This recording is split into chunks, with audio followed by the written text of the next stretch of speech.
Chief justice of India Shri Ranjan Gogoi ने अपनी आत्मकथा लिखी जिसका नाम है जस्टिस फॉर द जज। ये किताब एक ऐसे मौके पर आई जब जस्टिस रंजन गोगोई पर कई तरह के इल्जामात लग चुके हैं। मौजूदा सरकार की मनमर्जियों के मुताबिक उन्होंने कई फैसले सुनाए और कहा यह भी गया कि उनके एवज में उन्हें फौरन ही रिटायर होते राज्यसभा भेज दिया गया। इसे सरकार द्वारा दिया गया इनाम करार दिया गया। वो अपनी किताब में बहुत सी सफाई दे रहे हैं, खुद को बेदाग बता रहे हैं। उनकी किताब से ही कुछ सवाल करते हैं वकीलों से और देखते हैं कि इस पर वो क्या कहते हैं। सबसे पहले हम बात करते हैं उत्तर प्रदेश हाईकोर्ट की लखनऊ बेंच के वरिष्ठ वकील श्री मोहम्मद कामिल खान साहब से। सुनते हैं कि इस मसले पर उनका क्या कहना है। अच्छा, मोहम्मद कामिल खान साहब, आपसे हम एक दो सवाल पूछ रहे हैं और आपसे उसका जवाब चाहते हैं एक जी। वकील की हैसियत से।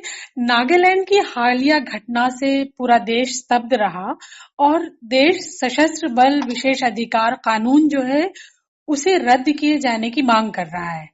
और ऐसे वक्त में पूर्व सीजेआई रंजन गोगोई जी कह रहे हैं कि जो कुछ नागालैंड में हुआ वो दुर्भाग्यपूर्ण है, लेकिन कानून रद्द करना जल्दबाजी है, जबकि इस कानून के खिलाफ बहुत लंबे वक्त से आवाज उठ रही है।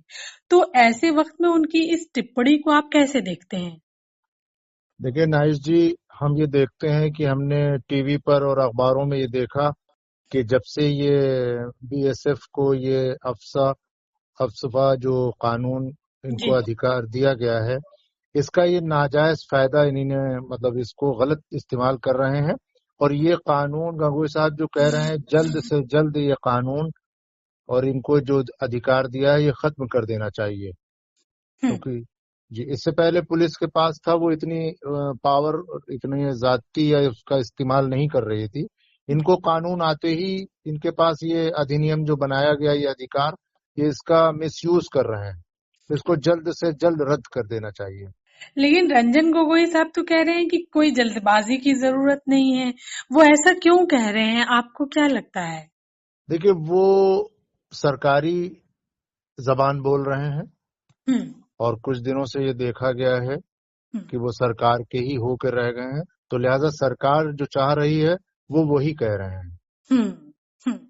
तो ये एक जज को इस तरह से बोलना और इस तरह एक पक्ष रखना, मतलब जो आप बात कह रहे हैं वो कई और लोग भी कह रहे हैं, लेकिन वो उनका ये कहना है कि जो न्यायिक कामकाज है उसमें सरकार कभी कोई हस्तक्षेप नहीं करती। ये धारणा लोगों की गलत है। क्या आप आज के संदर्भ में उनकी इस बात से सहमत हैं? देखिए नाइस जी, न्यायिक कामकाज में मैं 5 साल सरकारी वकील रहा हाई कोर्ट में और तमाम और सिविल कोर्ट और तमाम अदालतों में। मैं ये देखता आया हूँ, गंगोई साहब की इस बात से मैं कतई सहमत नहीं हूँ। जो भी फैसले होते हैं या जरूरी होते हैं उसमें पूरे के पूरा सरकार का दखल रहता है न्यायिक फैसलों में, और वो दबाव भी होता है। और इस तरह से बहुत से ऐसे फैसले हैं जो पिछले अगर नजर हम डालें कि हाई कोर्ट में हम गए थे बाबरी मस्जिद के लिए जी। कि हमारा फैसला कर दीजिए, तो उन्हीं ने आस्था की बिना पर फैसला कर दिया, जबकि हम उसके लिए गए नहीं थे। हम तो गए थे कि साहब हमारी जमीन और कितनी कहाँ पर है, उन्हीं ने फैसला। तो इस तरह का वो देखा जाए तो सरकार के ही दबाव में फैसले आते रहे हैं, न्यायिक कामकाज में पूरे तौर पर दखल रहा है। नाइस जी। तो ये उनका, आपने देखा होगा कि जैसे ही कार्यकाल खत्म हुआ तो उन्हें तुरंत राज्यसभा के लिए नामांकित कर दिया गया। तो एक जिसको ऑपोजिशन ने एक इनाम के तौर पे देखा और उनपे आरोप लगाया आम जन ने भी और विपक्ष ने भी कि ये एक पक्षी और एक सरकार के सपोर्ट में काम हो रहा है, लेकिन इस बात को वो पूरी तरह से खारिज करते हैं और कहते हैं सरकार कभी दखल ही नहीं देती है। तो आप इस बारे में क्या कहेंगे? नाइस जी, जैसे ही इन्हीं ने बाबरी मस्जिद का फैसला आया, उससे पहले सत्ता के गलियारों में फैसला क्या आएगा ये बंद बंद जबान में लोगों को ये अच्छी तरह पता था कि फैसला क्या आ रहा है। और गंगोई साहब ने जो फैसला दिया, और वो इस तरह से दिया कि जैसे कोई जमींदार अपने प्रजा से ये कहे कि आप वहां पर बाबरी मस्जिद बना लें। हम तो गए थे कि ये मानते हैं कि बाबरी मस्जिद गिराई गई, हम्म। कि वो गैर कानूनी काम हुआ, मगर वो कहते हैं नहीं, यहाँ पर बनेगी मंदिर, आपको सामने आपको दे दी गई है, आप वहां जाकर मस्जिद बनवा लीजिए। एक चीज ये फैसले में इन्हीं ने आया, जो कि जी। जिसलिए हम गए नहीं थे, इनसे जो बात पूछ ही नहीं रहे थे, इन्हीं ने हम्म। वो फैसला दिया। हम्म। उसके बाद इन्हीं ने अभी अपनी आत्मकथा 2-3 दिन पहले हम्म। इन्हीं ने आई है। जी। उसमें इन्हीं ने कहा है कि हमने जब ये फैसला दिया तो एक महंगे होटल में हमने जाकर पार्टी मनाई हम्म। खुशी में। हम्म। हम्म। यह आत्मकथा में ये कहते हैं। पूरे तौर पर इनको ये इनाम दिया गया, सरकार की तरफ से ये नॉमिनेट किए गए और राज्यसभा भेजे गए। ये सही और हकीकत है नाइस जी कि इनको हम्म। इनाम दिया गया इस फैसले के लिए, जो हम्म। कि हमारा दुर्भाग्यपूर्ण है इस देश के लिए। सुप्रीम कोर्ट में इस तरह से अगर होगा तो लोगों का भरोसा उठ जाएगा हम्म। न्याय पे और सुप्रीम कोर्ट पर। हम्म। नाइस हम्म। जी। तो ये जो इन्होंने अभी किताब लिखी, अपनी आत्मकथा, जस्टिस फॉर जज, जी जस्टिस फॉर द जज, तो जी क्या ये किताब लिखना एक तरह से अपनी सफाई पेश करना नहीं है कि चाहे वो आसफसा का मामला हो, चाहे ये तमाम इनके दिए हुए जजमेंट्स हो, या ये अभी और भी कुछ ऐसे मसले आए जिसपे अपनी टिप्पणी दे रहे हैं और ये कह रहे हैं कि सरकार का कभी कोई हाथ नहीं रहता है। मैं तो कभी प्रधानमंत्री से मिला ही नहीं था, लॉ मिनिस्टर से मैं कभी मिला ही नहीं था उस दौरान। तो क्या ये अब जो कुछ कह रहे हैं इतने आरोपों के बाद, वो क्या एक सफाई देने जैसा नहीं लग रहा है आपको? नाइस जी, इन पर एक आरोप लगा था। एक महिला ने महिला इन ने। पर एक जी। आरोप लगाया था। जी। उसको फौरन ही हाँ। इस लोग और बुद्धिजीवी, इस हिंदुस्तान के बुद्धिजीवी भी ये कहते हैं कि इस फैसले से उस महिला के केस से बहुत ज्यादा ताल्लुक है, क्योंकि वो फौरन ही उसने हम्म। वो केस को खत्म कर दिया गया, तब ये फैसला आया बाबरी मस्जिद का। एक चीज। हम्म। दूसरी चीज, ये इस तरह से ये जो बयान दे रहे हैं, ये साबित करना चाहते हैं कि सब न्याय और सब कुछ बिल्कुल ठीक ठाक है। अगर हम्म। सब ठीक ठाक होता तो इस तरह का नाइस जी फैसले ना आता हम्म। और ना फैसला आता। तो ये हम्म। इनका ये कहना कि फैसले के बाद, अब बताइए सुप्रीम कोर्ट का एक जज ये कहे कि फैसले के बाद हमने एक महंगे होटल में जाकर पार्टी की, हम्म। उसमें इस हम्म। तरह का मतलब ये कि एक पक्ष के में दे के और आप पार्टी मना रहे हैं, हम्म। दूसरे और जो दूसरे 22 करोड़ लोगों के खिलाफ आपने फैसला दिया, जो तकलीफ हुई हम्म। अल्पसंख्यक या मुस्लिम को, आप पार्टी मना रहे हैं। इस तरह का तकलीफ और डबल तकलीफ हम्म। महसूस की है। हम्म। नाइस जी। हम्म। तो कुल मिला के आप ये कहना चाह रहे हैं कि इस किताब के जरिए जो उन्होंने अपनी सफाई दी है, और साथ साथ ये बयान भी दे रहे हैं कि हमने इस फैसले को देके पार्टी की, और ये भी कहते हैं उस महिला के बारे में कि वो जो उनके उनके ऊपर जो आरोप लगाया गया, तो उनके कार्यकाल में ही उसको वापस नौकरी के लिए बहाल कर दिया गया था। तो उसको वो एक तरह से अपनी उपलब्धि जैसा मानते हैं कि वो इतने काइंड थे कि उन्होंने सिफारिश की कि उसे वापस बहाल कर दिया जाए। तो जिसको आप वो सब बता रहे हैं अपनी किताब में, तो एक तरह से ये अब जनता से एक सफाई पेश कर रहे हैं। आपका ये नजरिया है? बिल्कुल बिल्कुल, आप सही कह रही हैं हम्म। नाइस जी। जितनी भी ये बातें कह रहे हैं, वो इन पर जितने भी राज्यसभा में जाना और इस तरह से सरकार के फेवर में बात करना और किताब का लिख कर ये साबित करना कि साहब हमने जो भी कुछ किया वो सब बिल्कुल न्याय और बिल्कुल ईमानदारी के साथ किया, जबकि ये नजर कुछ नहीं आता है इस तरह से। बात करते हैं हम लखनऊ हाई कोर्ट की वकील हाशमी बानो से। देखते हैं एक महिला होने के नाते और एक एक्टिविस्ट और वकील होने के नाते वो इस मसले पर क्या कहती हैं। एडवोकेट हाशमी, हम आपसे एक सवाल करना चाहते हैं कि अभी आपने देखा कि जस्टिस फॉर द जजेस नाम से एक पुस्तक का विमोचन हुआ, जो आत्मकथा है पूर्व सीजेआई रंजन गोगोई की। और उसमें उन्होंने कहा कि कि उन्होंने उनके खिलाफ जो यौन उत्पीड़न का आरोप एक महिला ने लगाया था, उसकी सुनवाई करने वाली पीठ का हिस्सा उन्हें अब नहीं होना चाहिए था। ये बात वो अब कह रहे हैं। उस समय अब उस महिला को बहुत असहज महसूस हो रहा था और वो डर रही थी उस पीठ के सामने जाते हुए। अब ये उन्होंने नहीं सोचा और इसका फैसला लिया।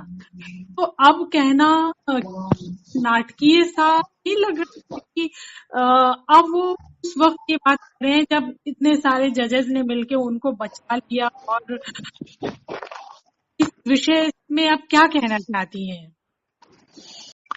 मैम, सबसे पहले तो मैं ये कहना चाहूंगी कि कहीं ना कहीं ये एक पूरी तरह से नाटकीय है, क्योंकि जिस तरह से उनका करियर रहा है या जिस तरह से उनके हम अगर बात करते हैं जो उनकी प्रोफाइल्स रही हैं उसको लेकर, ये पहली बार नहीं था कि उनपे यौन उत्पीड़न का आरोप लगा था। ये दूसरी बार था जो उनपे यौन उत्पीड़न का आरोप लगा था।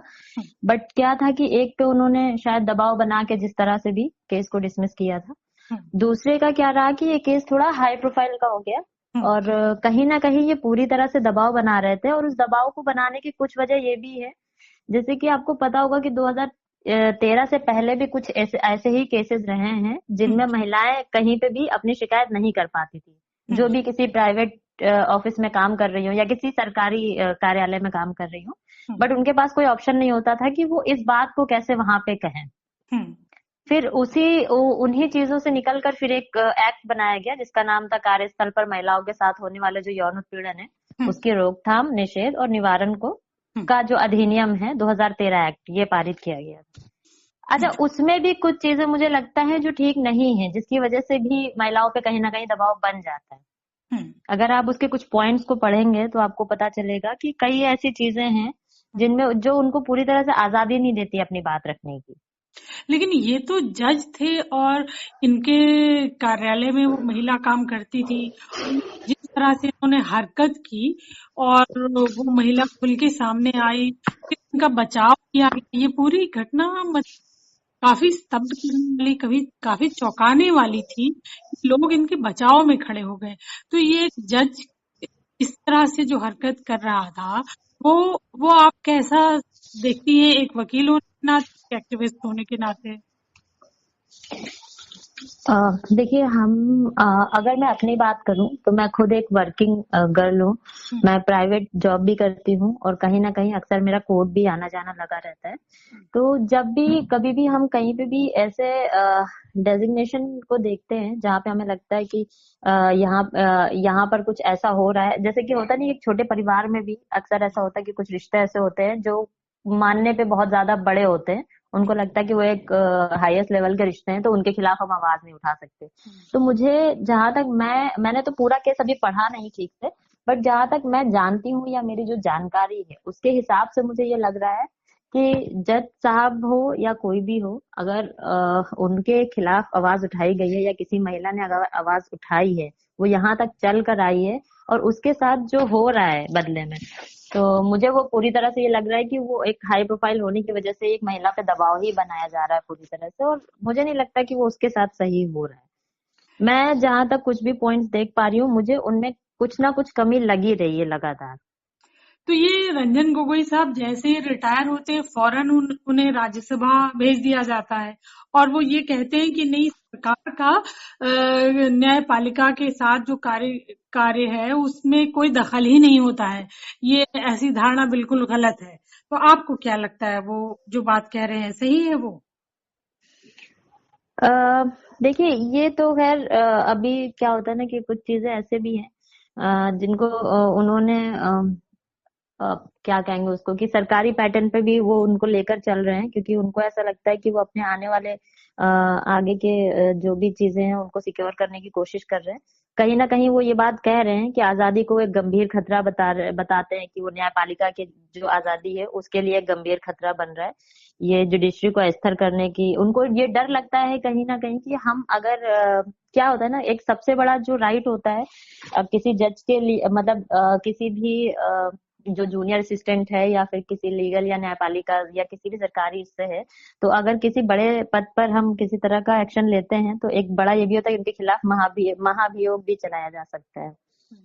तो कहीं ना कहीं वो अपना बचाव करने की इसीलिए कोशिश कर रहे थे अभी तक, और आज उन्होंने ये बात कबूली भी है कि उनकी ये गलती रही है कि उन्हें उस पीठ का जज नहीं होना चाहिए। तो कहीं ना कहीं उन्हें इस गलती का एहसास है कि वो उसके अधिकारों के साथ खेल रहे थे।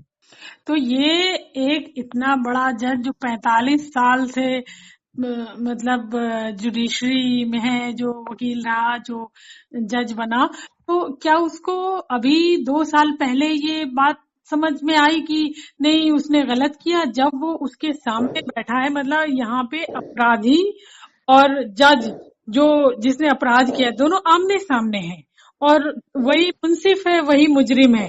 तो ऐसे में ये बाद में किताब अपनी लिख के और सफाई देना, क्या ये मतलब न्याय संगत बात है, या ये अपने आप को बचाने के लिए बस अब समाज को सफाई दे रहे हैं कि मैं बिल्कुल सही था? क्या लगता है? बिल्कुल, मैं आपसे एग्री करती हूँ। मुझे लग रहा है ये बिल्कुल सही है जो आप कह रहे हैं।